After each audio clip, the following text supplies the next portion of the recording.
Good morning, everybody. Thank you for being with us today. We have a really honored speaker. We're really honored to have the speaker that we have with us today joining us from the Republic of South Africa. As usual, before we get started with our main presentation, we have just one update this week. Dr. Bowman is going to provide more updates in the coming weeks surrounding vaccination and a lot of the new policies that are coming out. But we'll hold off on that this week to give more time for our main presenter. We do have Dr. Pinsky, who does want to provide some updates from the virology lab regarding variants and whatnot. Dr. Pinsky, thanks for being with us. Thanks, Errol. So just some quick updates on tracking the variants at our institution. And I think this will be very relevant for the talk that's coming up. I'm very excited to hear the talk. So a lot of news about the Delta variant taking over. Just a reminder of what that variant is. There is something that you've probably seen in the news, the Delta Plus, which has an additional mutation, K417N in the spike. We have not yet seen this variant at Stanford. We have had about 33 Delta cases, and I'll show you the percentages on the next slide. In addition, there's a new variant of interest as listed by the WHO. That one now is called Lambda. This was first identified in South America and in Peru, and is also in Brazil and other countries. This has a mutation L452Q, but we have also not seen this in our Stanford patients yet, but we will keep monitoring. Here's our data. As you can see, the positivity rate is extremely low.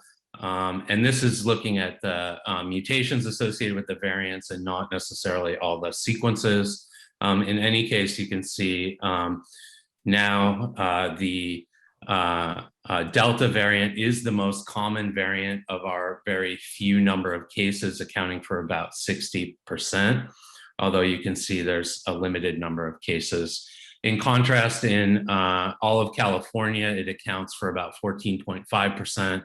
and about 10% of all cases in the United States. So we'll keep looking for this, but we have very good vaccination coverage and the number of cases are extremely low at the moment. So thank you for your attention. I'm happy to take any questions in the chat. Thanks so much, Dr. Pinsky, as always, for your updates. I'm just going to go in and mention briefly, next week we have Dr. David Relman, who will be talking about the controversial subject of the origins of COVID-19. The week after that, we have Dr. Tuja Desai actually talking about acute lung injury, and Randy Crone the week after that. So we'll have more information on that. I'm going to turn it over now to Dr. Michelle Berry, who's our Senior Associate Dean for Global Health at Stanford. Dr. Berry, thanks so much for really helping coordinate and get our honored guest today, Dr. Gray, and I'll turn it over to you for introductions. Thanks, Errol, and good morning to everybody. It's my great pleasure to be introducing Professor Glenda Gray, who's coming to us live from South Africa. A few weeks ago, we had folks on the ground report back to us about the COVID crisis in India. Dr. Gray is very much in the forefront of South Africa's battle against COVID-19. She was the chair of the research committee on COVID-19, bringing together scientific evidence and experience to the Minister of Health and the National Corona Command Council. Professor Gray is the first female president and CEO of the South African Medical Research Council. That's the equivalent of our NIH.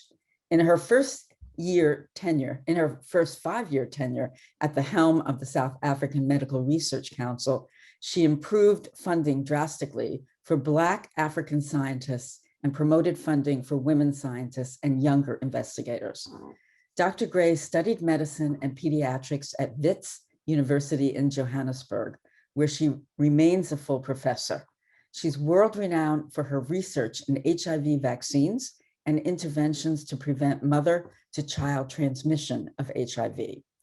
She co-founded and led the globally eminent perinatal HIV research unit in Soweto, for which she received the Nelson Mandela Health and Human Rights Award in 2002. Her accolades are many, but include the Hero of Medicine Award from the International Association of Physicians in AIDS Care, the Outstanding Africa Scientist Award from the European and Developing Countries Clinical Trials Partnership, Forbes named Glenda one of Africa's 50 most powerful women, and Time as one of the world's 100 most influential people. Thank you for being with us today, Professor Gray, to help us understand how South Africa is tackling COVID-19. We very much look forward to your insights. Thanks very much. And I'm coming from a very cold and rainy Cape Town. So have any of you ever been to South Africa in its winter? And we're in the Cape of Storms. So as I speak to you, the wind is gushing and it's raining quite a lot. So I'm going to start. Can you see my slides? Yes. So there they are. So I'm going to start and just describe the pandemic in South Africa, and I've tried to put a little bit of flavor of everything so that you can get a kind of a picture. So we'll speak a little bit about the epidemiology, the variance of concern, the deaths, and the issues around excess deaths and how we measure it, hospitalization, and a little bit about our vaccination program, which is microscopic at the moment. So just to put to you in the context of where South Africa is in terms of the global pandemic, I've just compared South Africa and the United Kingdom with the whole of South America and other parts of the world. So you can see that South Africa, at this moment in time, as of June the 27th, we have a high burden of COVID, and we're experiencing our third wave and have similar rates to that of the United Kingdom in terms of above 20 new daily infections per 100,000 population. So this just shows you, this is data from yesterday. This just shows you the 7-day moving average and the number of new daily cases in South Africa. And you can see we've rapidly gone up. This was a huge surprise to us because we've had the beta variant circulating in South Africa, and a lot of predictions estimated that we probably would have a mild third wave given the dominance of the beta variant in South Africa. And so we were quite surprised to see this surge happening. And this just shows you how things have increased over time with around a 40% increase of infections from last week, which is dramatic, and an average of over 15,000 daily cases, and then about 170 deaths per day at this moment in time. This just shows you the various provinces, and Gauteng is a huge problem, a province of concern. And so Gauteng is where Johannesburg's based. It's the landlocked central province in our country, which is the economic hub, but the most densely populated.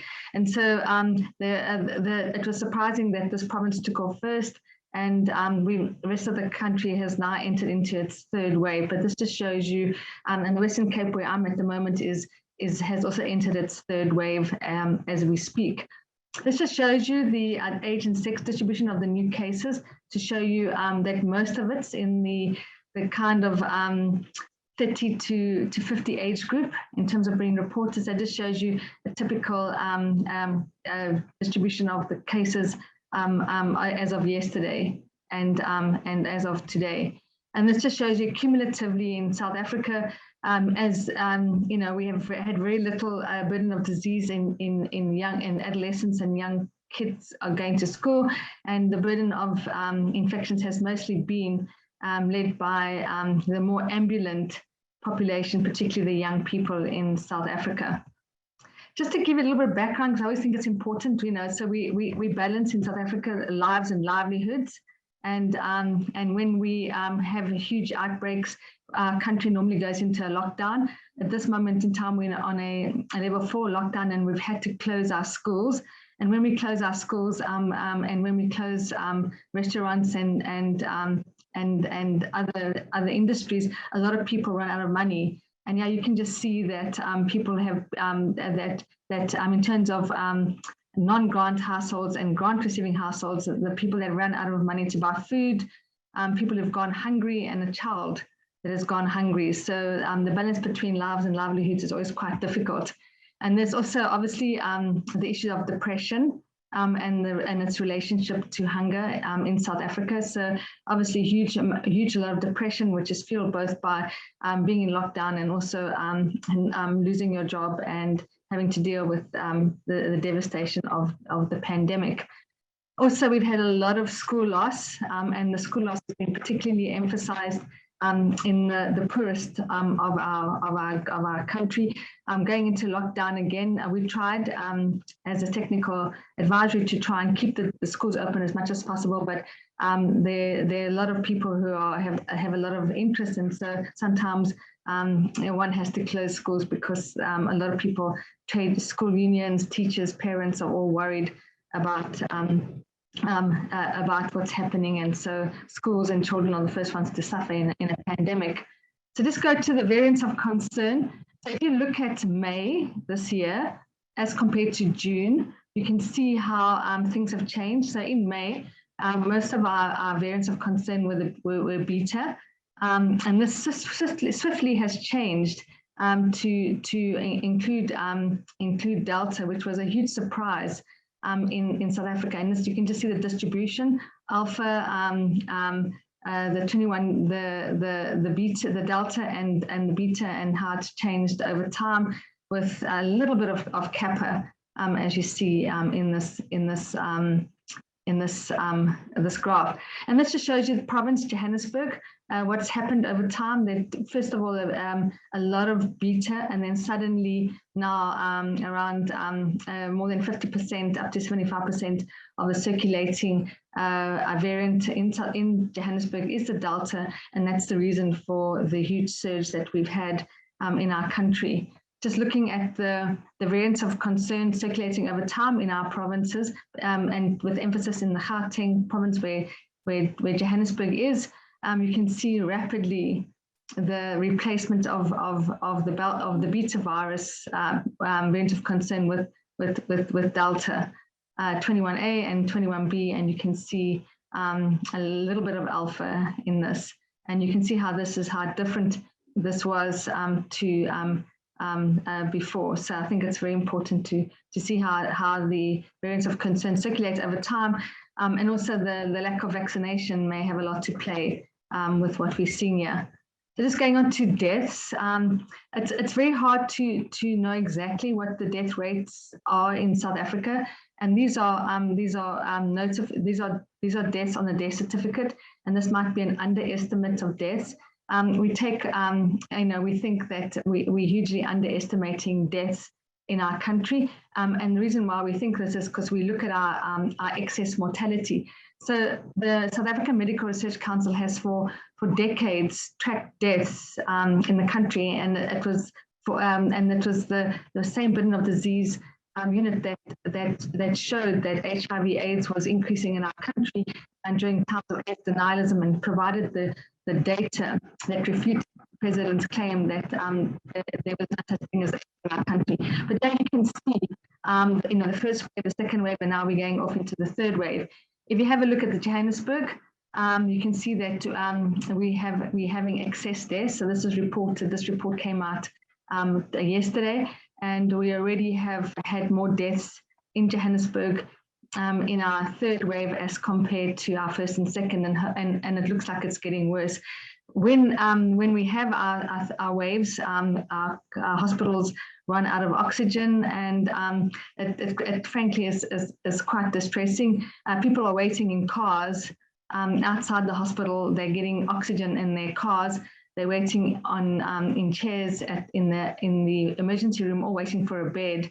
And so you can see the mortality starts to go up because of our inability to manage the cases in the province and in the city. Over the weekend, patients were being helicoptered. We're going in a helicopter to other parts of the country where beds were more available, and so you can see that this causes it's huge tragedy in having to manage and try and manage the burden of disease in Johannesburg at the moment. So the healthcare workers are very stressed. There's a lot of we have not enough human resources, and the biggest fear is running out of oxygen and not being able to give people, even in their cars outside the hospital, oxygen.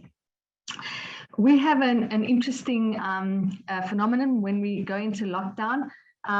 is to track our unnatural deaths. So one of the reasons why we go into lockdown is to make space in our hospital for COVID cases. So when we go into a surge, we basically cancel all elective procedures, and we try and make beds open. And one of the quickest ways to make beds open in South Africa is to ban alcohol.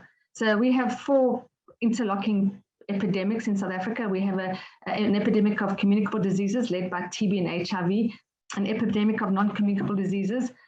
We still have high rates of infant and maternal mortality, and we have the 4th epidemic of injury, intimate trauma, and alcohol-related injuries. And so when we need beds, the quickest way to reduce hospital burden is actually to prohibit alcohol.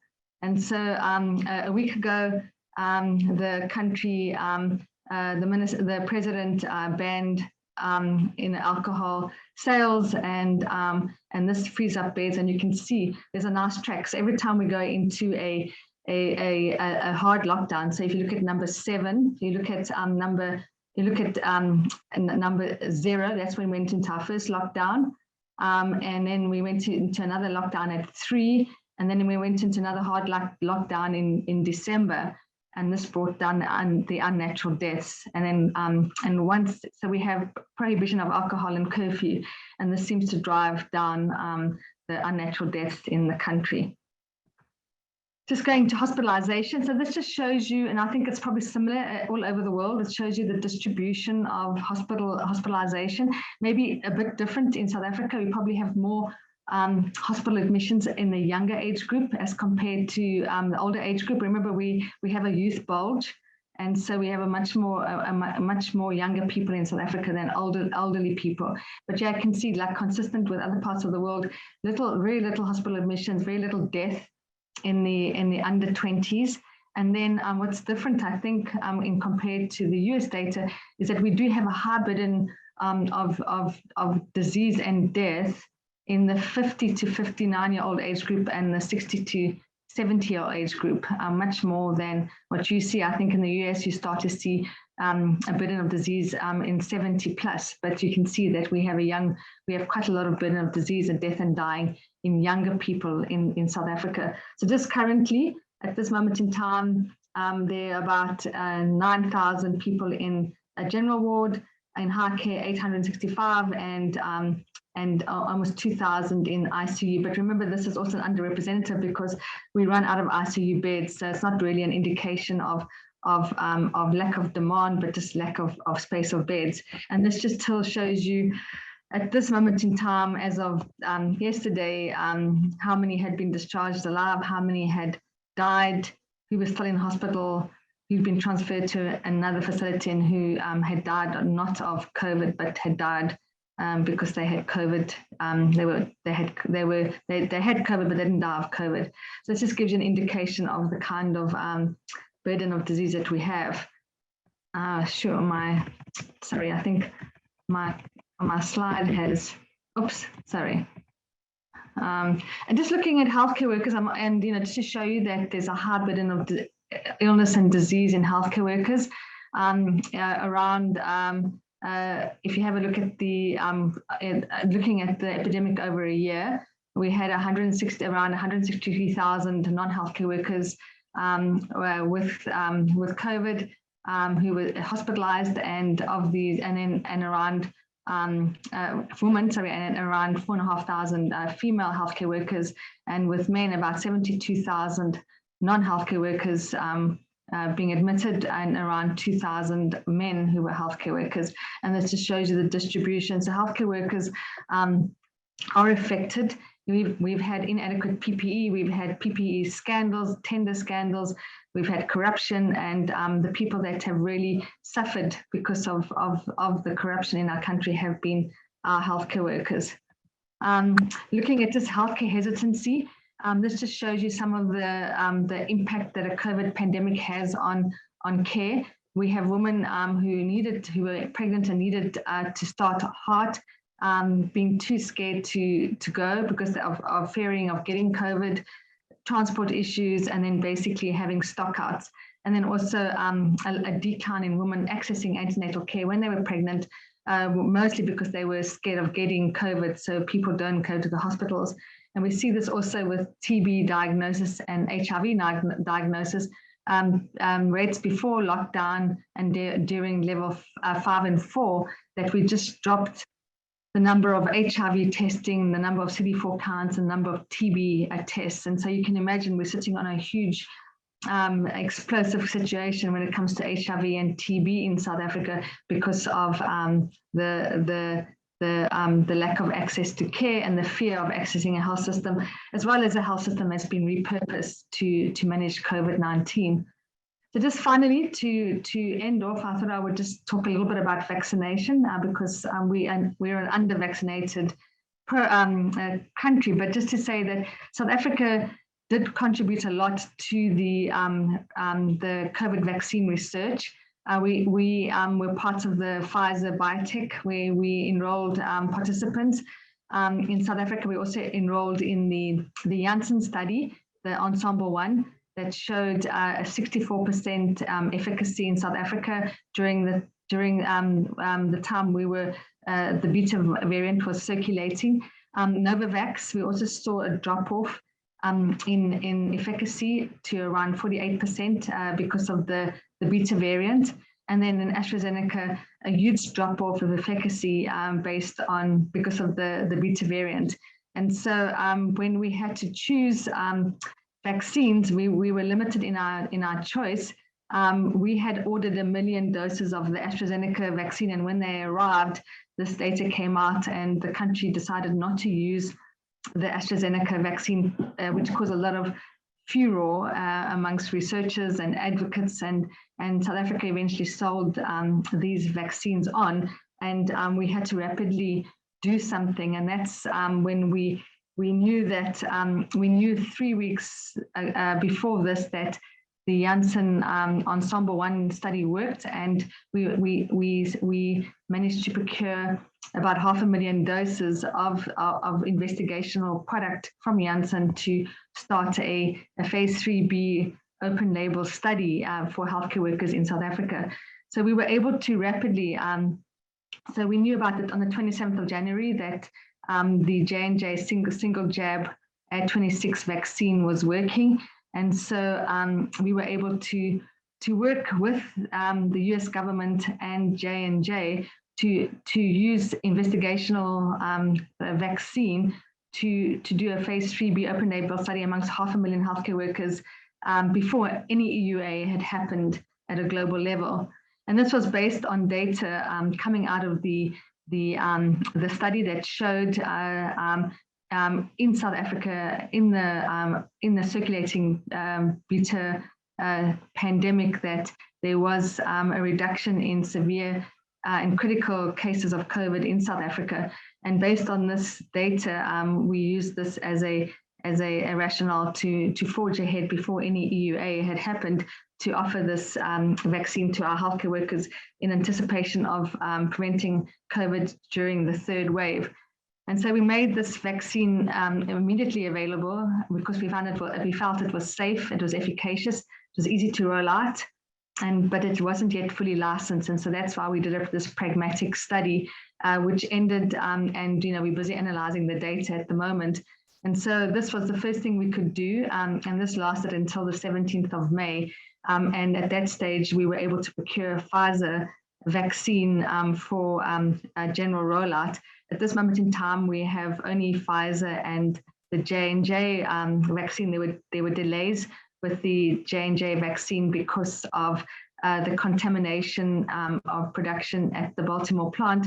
And this stopped our ability to bring in millions of doses, and also we had to destroy a whole lot of doses in South Africa that we were doing fill and finish with from the Baltimore plant. So it was devastating to the country not to be able to use the SARS, the Ad26 vaccine, and based on the contamination that happened. So that contamination had a reverberating impact on South Africa and our ability to scale up vaccination.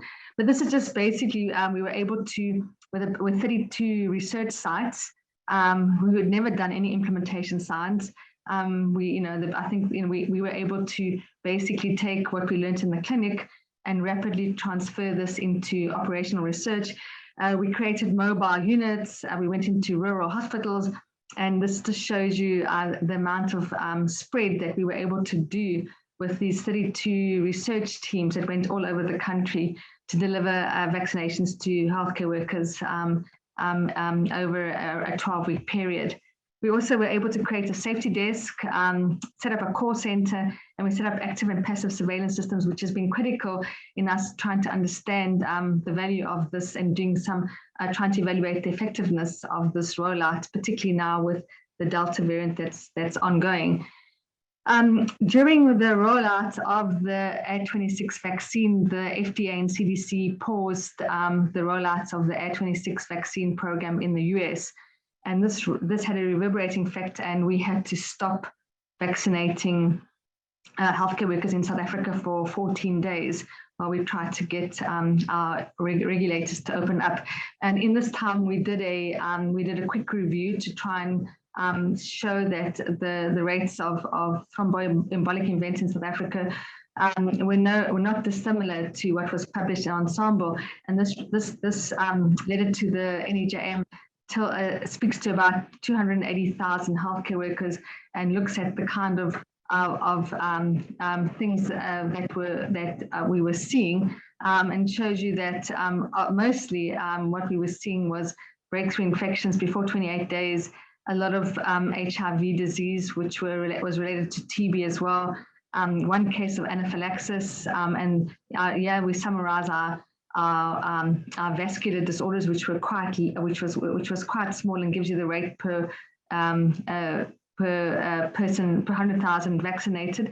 We've had one case of vaccine-induced thrombotic thrombocytopenia in South Africa, and who took the J&J SARS adeno COVID vaccine, and we were able to rapidly identify it and manage it, and so this did result in a non-fatal outcome, and that was because we increased surveillance. We taught doctors how to treat VIT, and we also created a safety desk that had 3 hematologists on who would help us manage any thromboembolic events that happened in our 500,000 person study. We had to set up pharmacies in rural parts of the country and makeshift pharmacies. This just shows you the pictures of what we did. Setting up all these research pharmacies in remote parts of South Africa. We had to create a whole vaccine research center, and this just shows you the vaccination entrance room, the vaccine section, and the observation room afterwards, with strong attendance to non-pharmaceutical interventions and physical distancing. We had a small team of people that coordinated this, and that's myself and Linda Becker, who was my co-leader, waiting for the vaccines to arrive at the airport so we could ship them out. This is some of the team that helped roll out the vaccine program in Cape Town. We had to get to rural parts of the country, and this is the people flying vaccines all over the country to get to healthcare workers in more rural parts. Healthcare workers getting vaccinated. We had to bus people in and create big venues for vaccination areas. And this is just pictures of healthcare workers being bussed in, and just the queues of healthcare workers waiting to be vaccinated and receive their single jab. This is some pictures of the various vaccine centers that we created to allow for vaccination. And this is just a group of healthcare workers in Cape Town waiting to be vaccinated. And I'm sure you've seen this kind of picture in your country very often. We completed this 500,000 healthcare worker study in 12 weeks. We were able to reach 95 sites, including rural extensions and mobiles, and we're able to vaccinate just around 480,000 healthcare workers. This is the kind of queues that you see in South Africa for healthcare workers waiting to be vaccinated. So there was a huge demand for healthcare workers to be vaccinated in South Africa. sorry, am I going the wrong way? Sorry, I've got one more slide. This just shows you, we've slowly managed to increase the number of vaccines being rolled out in South Africa. Still very little, only 4% of our population has been vaccinated as of yesterday, and so lots of work still to be done. And as you can see, a lot of work to be done in Africa. So Africa, suffered from the lack of bilateral agreements with pharmaceuticals, the slowness of the COVAX initiatives, and just the inability to really influence vaccine access. We've also in South Africa have been, because we had the Beta variant, we were very careful about what vaccines we would allow to be used in South Africa, which has also been interesting because there have been a lot of pressure groups to bring in Sputnik and Sinovac to use because of the slowness of the vaccine rollout, and we're trying to gather data on the efficacy of these vaccines with the various variants. Good news is that looking at early data on the Ad26 COVID vaccine, we see that there's less immune escape with Delta as compared to Beta, and so we feel quite confident that the two vaccines we've chosen for our country will be protective against the new variant. And so I just want to say thank you to many people, particularly the South Kids study team with 32 research sites that went around the country and gave around 480,000 vaccines to healthcare workers. The ensemble study team that helped establish the efficacy of the vaccine globally and in South Africa. Obviously, we need a good laboratory infrastructure, and the National Institute for Communicable Diseases and the National Health Laboratory Service are critical in our endeavor. And obviously, our relationship with the HVTN allowed for South Africa to be a key player in the vaccine execution that we saw the US government lead. So it was a great pleasure to work with HVTN and to be able to be part of the team. So I'm going to stop sharing now and hand over to you.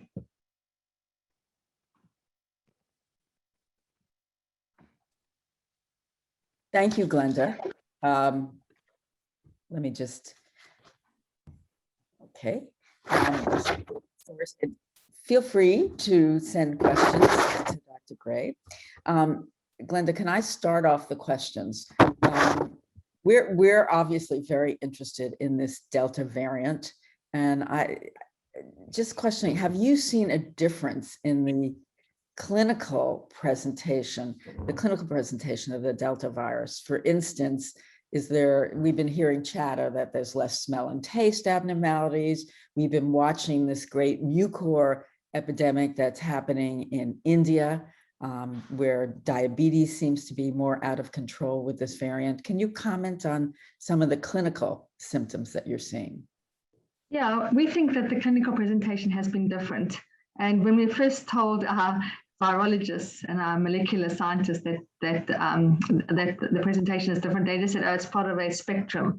And don't worry, it's still the Beta variant. And the clinicians in the country were saying, no, we've treated first wave patients, we've treated second wave patients, and these third wave patients are different. And so a lot of it starts with a lot more rhinitis, runny nose, upper respiratory conditions, and sinusitis and headache. So it's a very heady first start, but also a lot more young people are in hospital and requiring oxygen than in our previous waves. And so obviously we think the presentation, a lot of young people in hospital requiring oxygenation, which is different, and then also a lot of impact with diabetes and hypertension as well. So younger people who had no more, and also some people who actually had no comorbidities that were young, and sometimes it's difficult, Michelle, when your hospitals start to get run over. There are probably a lot of people who would have survived had there been beds and oxygen, and so once you get a surge like this, just lack of care drives mortality. So if you look at the proportion, so our medical insurers are saying if you look at the proportion of people that the proportion seems less, but because of the number, the sheer number, you get a feeling that there's more burden, but there's more infection as well. So they think proportionately there's less hospital admission, but because of the number of cases, it's concomitantly increased. So yeah, so disappointingly and horribly for young people that are requiring hospital admission, oxygen, and ICU, which was different to the previous pandemics. And are you seeing mucor at all? Mucormycosis. I think we still have to describe much more the reasons for the kind of spectrum, and that's still accumulating. So I think we probably will be able to describe the pattern better in a couple of weeks to see how it's changed and what's different. What's distinctly different about this in comparison to the previous waves. And Glenda, South Africa, not that we don't have our problem with disparities, but South Africa certainly has reeled from the history of apartheid. And I wonder if you can say a few words about the disparities in the distribution of vaccine within your country. And vaccine hesitancy. So yes, so I mean, I think first and foremost,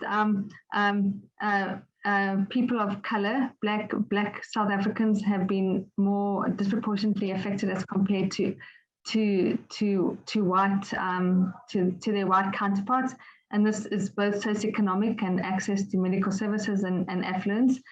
We've seen a huge disproportion of burden of disease amongst Asians, or what we typically call Indians in South Africa, and Muslims.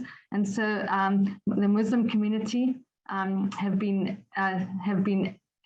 disproportionately impacted, and maybe it's driven by issues of diabetes, hypertension, lots of more non-communicable diseases. But as a population group in South Africa, they've been one of the hardest hit. And that's probably related to NCDs and also behavioral practices. After Ramadan, we saw a huge surge of infections in the Muslim community after Eid, and a lot of death in that period. And so we do see definitely in terms of access to care. The more affluent you are, and the more middle class you are, the better off you are, and the more rural and poor you are, the worse it is in terms of accessing facilities. So oxygen is more likely to run out in the rural areas, and some of the rural areas are less likely to have enough human resources. So that amplifies the issue of inequity and lack of access. In terms of vaccine hesitancy, it's been interesting. In fact, there were some surveys done before vaccine rollout came out, and obviously amongst white people, there was more likely to accept vaccines in comparison to other racial groups. But interestingly enough, when we look at the distribution of vaccine rollout, there's been huge uptake in rural areas as compared to the urban poor, and that was a surprise to us, because we thought urban poor may have access to more information than rural poor, and so that's an interesting finding. It may be related to in rural places, maybe there's better outreach and more attempts to register people, and easier maybe to manage and access old people in comparison to the elderly in urban areas. There's some innovation that we're doing at pension queues in South Africa to try and register pensioners and vaccinate them in queues where they go to fetch their monthly pension. And to try and address some of the issues of vaccine hesitancy. At this moment, demand has always outstripped supply, and the government has had to also balance that, because if you create too much demand and we don't have enough supply, it can create it'll cater a revolution. And already we've had a couple of demonstrations. So we've had one of our political parties march on our regulator, like the equivalent of the FDA, demanding that unless Sputnik is delivered to the country, they will the person will have, the regulator will have to resign. And so a lot of intimidation that we're seeing to try and force the approval of vaccines in the country. And obviously a lot of frustration because we're in a third wave, and our country should have done better than any of the other African countries, and we should not have been in this position. We should have been able to leverage our might. We should have done our bilateral agreements, and we should have done our negotiations with countries and pharmaceuticals much earlier than we did. And so I think, it's been a calamity, our rollout, and which has devastated communities, and particularly with HIV. I mean, so obviously we're also concerned with HIV infected individuals. We know that vaccine efficacy is reduced. We've seen data from Novavax and from early data from the A26 to show that there is a reduction in vaccine efficacy in HIV infected individuals, which means that we don't have the best vaccine now yet for HIV infected individuals. We think that mRNA vaccines may be better, and we're hoping to do a study with Moderna vaccine trial to see whether what is the vaccine of choice if you're HIV infected. We've seen a lot of shedding, chronic shedding. So a lot of data has been shown on HIV infected people who are not virally controlled, shedding virus chronically, and the Beta variant emerged from the Eastern Cape, which had the lowest levels of antiretroviral coverage amongst HIV infected individuals. And so, we do have a huge problem with a lot of immunosuppressed people being exposed to the virus, not being able to clear, and maybe being potential areas where variants of concern could arise.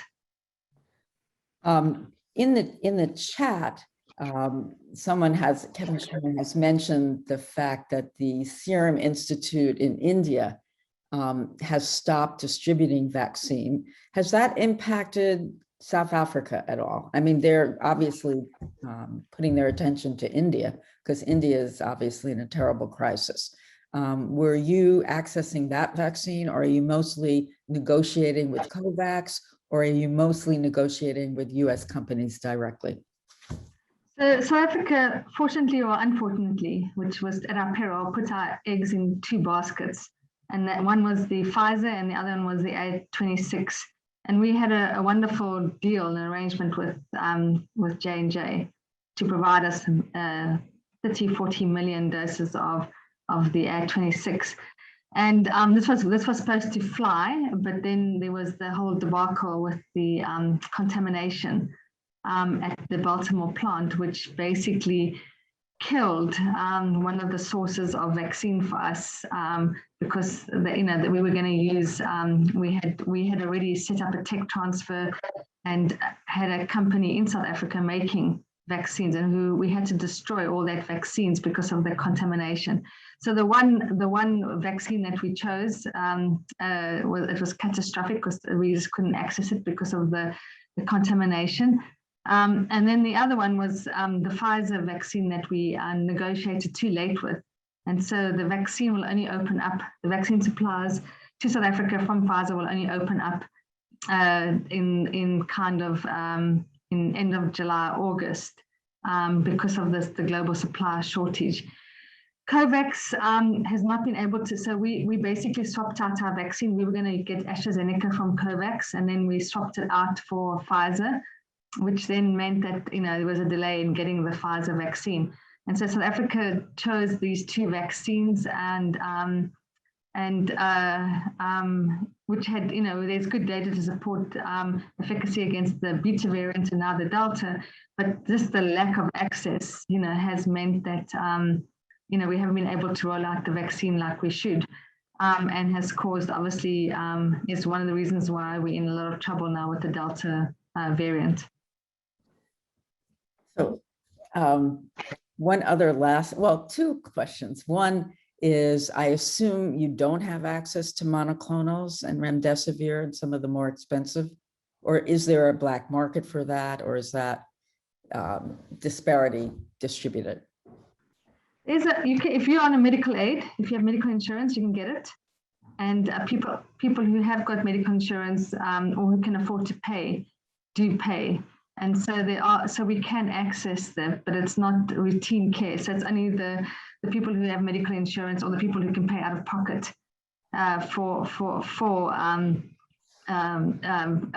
more. So they're not standard of care in South Africa. So, but we do have, if you're rich, you can get anything, and if you're insured, you can get anything. And so we do have people, using remdesivir. We do have a lot. We are also involved in some clinical trials as well, trying to evaluate other monoclonals as well. And Dr. Croak asks, do you feel any of the current wave relates to the seasonal issue? Should we anticipate in the US a large wave in our next fall and winter? Thanks you for an excellent presentation and dedication. So one thing I've learned about COVID is you can't be a prophet. I think what we're suffering from is just a lack of vaccine access, and that's why we've seen this variant circulate. We would never in our wildest of dreams would have thought that Delta would take over Beta in South Africa and could replace it so quickly, literally in 3 weeks.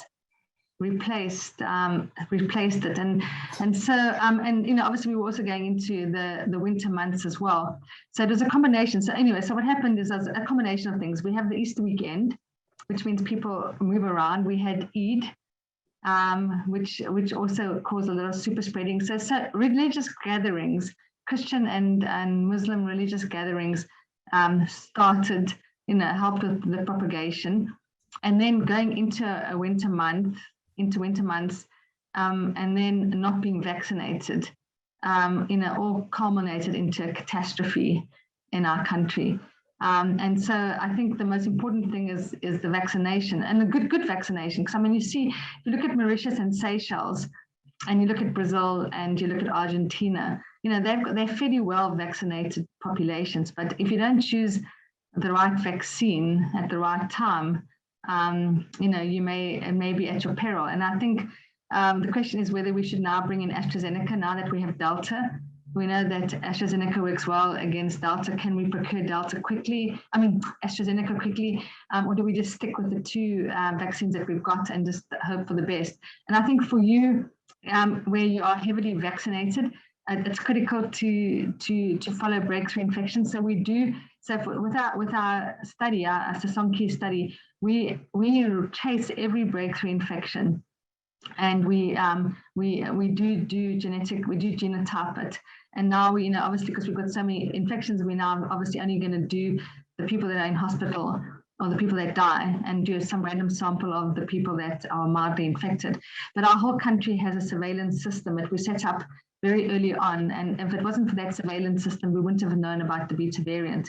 And so critical for us, in South Africa, is to make sure that we do enough surveillance, genetic surveillance. We have about 6 collaborating centers that do the sequencing on a real-time basis to try and see what's happening. So that's critical to control. And I think for the US, make sure you know what's going on for those breakthrough infections. And trying to understand, what's driving, what is the genetic pressure, what is the immune escape, what's driving the whole, the whole resurgence, and never think that if you've seen a bad variant, that another variant can't overtake it. So along that side, Christine Keeling asked, what percentage of your viral are you actually sequencing, more or less?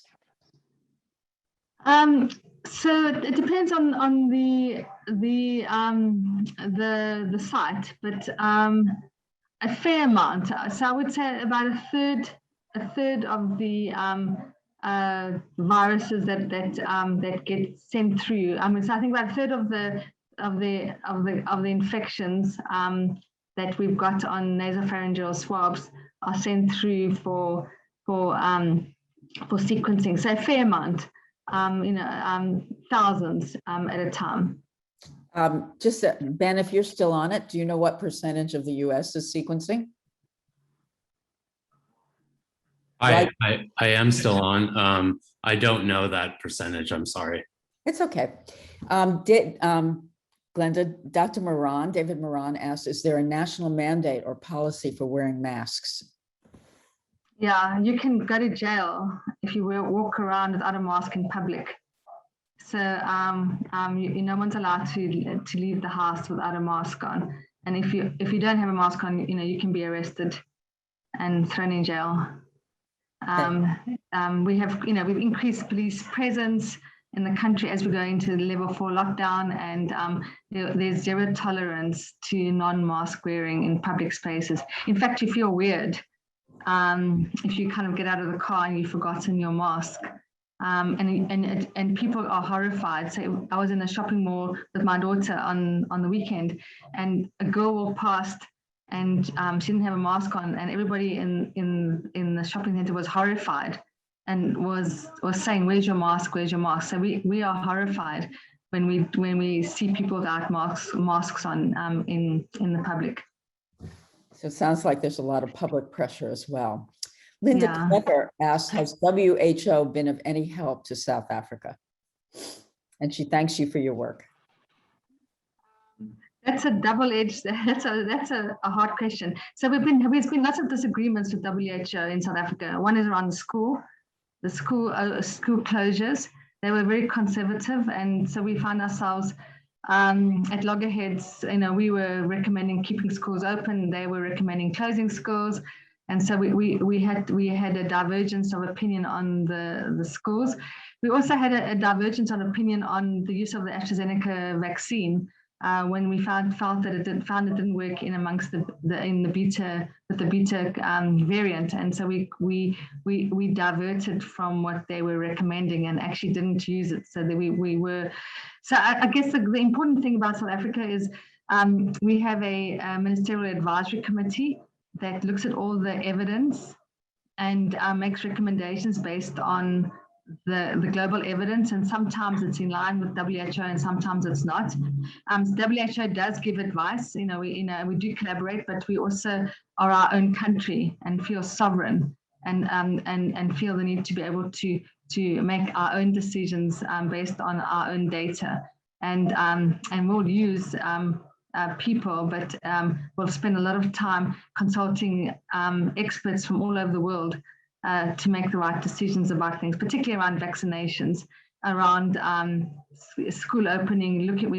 We search the data. We get a lot of people come. We spend a lot of time bringing in experts via Zoom. Obviously, not we locked. You can't come to us. We're not allowed to travel to the US. You can't travel to us, but we get a lot of support from people like Barney Graham, Dan Baruch, and people, great scientists, John Muscola, that help us with our endeavors. We share a lot of our data, particularly around variants. We collaborate with pseudo, so we do a lot of our own collaboration. We believe in our sovereignty, and we'll make our decisions. Sometimes it's in line with WHO and sometimes it's not. Thank you. Christine Keeling asked, are you seeing Delta variant in vaccinated people? And if so, what proportion are in unvaccinated versus vaccinated? That's a good question. So we're a little bit behind on the breakthrough infections because of the huge surge.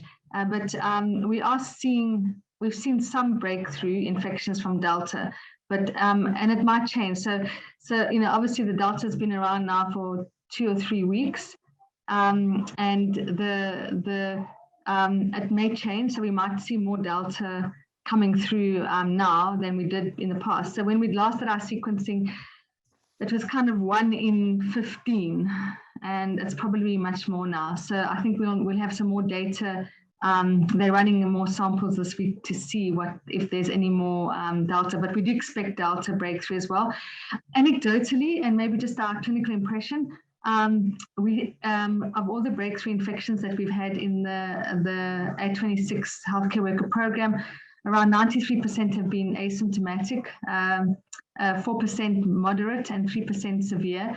And we have a feeling that in the last few weeks, we have less people who've been vaccinated with the 826 in ICU or in hospital as compared to a few weeks ago. But it's very hard to see because obviously beds are a premium. So maybe these guys are not getting to hospital.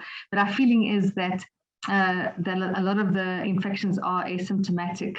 But obviously we would have to see that when we do the sequencing of the breakthrough infections. We've started to also sequence the breakthrough infections from the Pfizer to see what's happening there. Obviously, Pfizer we earlier on, but we are seeing breakthrough infections with Pfizer as well. Another question is, where was it? Okay, so we have seen in the United States a real drop in influenza, and Hector Benillo asks, is COVID impacted the incidence of flu cases in South Africa? It was amazing last year. We didn't have a flu epidemic. So we had definitely no flu epidemic last year.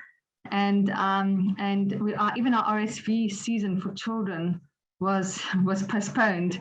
So, the RSV season only came much later in South Africa last year than before. And so we only saw it towards October, whereas usually we see it from about April, May. And we literally had no flu last year, which was amazing. And that was obviously the hand sanitizing, facial masks, and the physical distancing and the ventilation. It was absolutely stunning to see that we had no flu. It is stunning. Dr. Leibowitz asks, what would you say to people who have access to vaccination, but so far refuse to take advantage of it? So they're crazy. They're mashugana, they're mad. They can send it to South Africa. I would say that the only way you can control a pandemic is with a vaccine. And I also would say that there's such individual health benefits from a vaccine, and it's the only way you can keep society open, and the only way you can keep schools open, the only way you can keep hospitals empty. And the only way to sort out our health system is to make sure people are not dying from COVID, so we can get on with our real business, and that is helping people, with other ailments. So vaccination is critical for us to get back our lives and to help to save our schools, save our academic years, and save our economy, particularly in a poor country like ours. We can't afford to let our children be out of school. We can't afford to have anyone in lockdown, and we can't afford to have a health system that's devastated by COVID, because we have lots of other pandemics. So I think that there has to be a real appreciation for the role that vaccines play in getting our lives back. And then one last question, and then I have a large question for you from Dr. Sachs. Do you think that the mortality from COVID-19 in South Africa will escalate as it did in India earlier this year? Yes, we do. We're really seeing it escalate. So, if we look at our excess mortality, if we look at, we don't look at our case fatality rate, but we look at our excess mortality, we probably had mortality rates as high as was happening in the UK. And we probably severely underestimated mortality. And, and we will see mortality escalate, and we have seen it. And it's a combination of just having a health system that's not ready and can manage the burden. We run out of health, we run out of beds, we run out of nurses, out of doctors, out of oxygen. And maybe if we had a more resilient health system, less people will die. And we would be, but we still, we're just unprepared. We've been unprepared for this third wave. We were caught unawares because we kind of thought we still had beta, and that we wouldn't have a huge third wave. And we are at the end of our time, but Glenda, you have lived through two massive epidemics in your country, HIV, where you were really in the forefront, and now you're tackling COVID-19. Do you have some reflections on contrasting those two epidemics for you? I mean, it's pretty amazing. Yeah. I mean, I think for HIV research, it's the gift that keeps on giving, because if we didn't have, the HIV research community basically just picked up COVID and ran with it. And if we hadn't developed the infrastructure, the research infrastructure, the laboratory infrastructure, we wouldn't have been able to do the surveillance, do the clinical trials, or roll out a COVID vaccine. So our ability to roll out antiretrovirals helped us with our implementation science. It also helped us, so we had a whole group of seasoned researchers that could just help with COVID, which was brilliant. It also exposed the discrimination that we see. Obviously, COVID is also hugely, a lot of discrimination, a lot of stigma about having COVID. And so it also re-exposed the shame, the stigma, the discrimination that people faced with HIV. It helped it helped with cohesion, because a lot of the advocacy groups moved to help with COVID, and the kind of advocacy and activism were translated around the patent issue, the people's vaccine, the fight for equity in access, and the understanding of the socio-economic inequities that drive health and ill health. So I think definitely the HIV epidemic did prepare us for COVID and helped us. It helped us with the way we respond. But also, I mean, I think HIV and TB have been devastated. I mean, our ability to manage HIV and TB have been seriously curtailed in the pandemic, and I worry about what's happening under the surface, and with HIV incidents, with deaths, and with the inability to really manage people properly who are HIV positive. Well, thank you, Professor Gray. As usual, you're articulate and have wonderful insight into world issues. And thank everybody for listening.